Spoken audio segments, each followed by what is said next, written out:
ഇന്ന് ഞാൻ June 10 to do ലിസ്റ്റാണ് കാണിക്കുന്നത്. പതിവ് പോലെ തന്നെ ടു ഡു ലിസ്റ്റ് എഴുതി.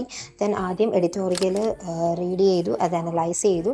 അത് കഴിഞ്ഞിട്ട് പിന്നെ ചെയ്തത് ഗൈഡിൽ നിന്നുള്ള SBI PO മെയിൻസ് ലെവലിലുള്ള ഒരു ഡേ 30 വരെയുള്ള ഒരു ചെക്ക് ലിസ്റ്റ് ഉണ്ടായിരുന്നു.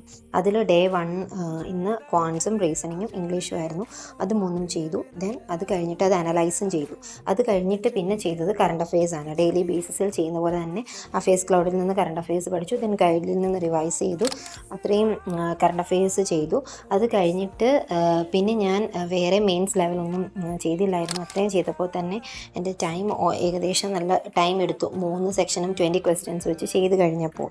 ദെൻ അത് കഴിഞ്ഞിട്ട് പിന്നെ ഞാൻ ചെയ്തതെന്ന് പറയുന്നത് SBI PO പ്രിലിംസിൻ്റെ ഒരു ഫുൾ ലെങ്ത് മോക്ക് എടുത്തു. ഒലിവ് ബോർഡിൽ നിന്നായിരുന്നു മോക്ക് എടുത്തത്. ബട്ട് ഞാൻ പ്രതീക്ഷിച്ചത്രയും അത്ര നല്ലതായിട്ട് ആ മോക്ക് പോയില്ല.